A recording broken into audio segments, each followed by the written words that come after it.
إلا أبويا قالوا ليا إن طلد وأسكت بيجي معاهم بعد المفعول تو المصدر في النصائح الإيجابية.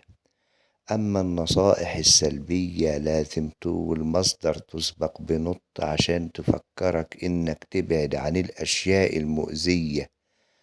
My father told me to avoid bad friends and not to waste my time. يبقى الشيء الإيجابي جه بعد طلد ضمير المفعول وبعدين تو المصدر على طول.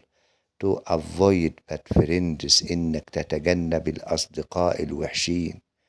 أما الشيء السلبي المؤذي ليك وهو إنك تضيع وقتك جه قبليه نطوه عشان تفكرك بالابتعاد عنه and not to waste my time.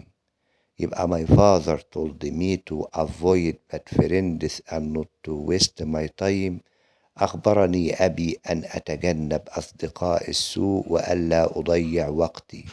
حكمة جميلة ما تنساهاش، ومن ضمن النصائح الإيجابية إنك تشترك في القناة دي. والسلام عليكم ورحمة الله وبركاته.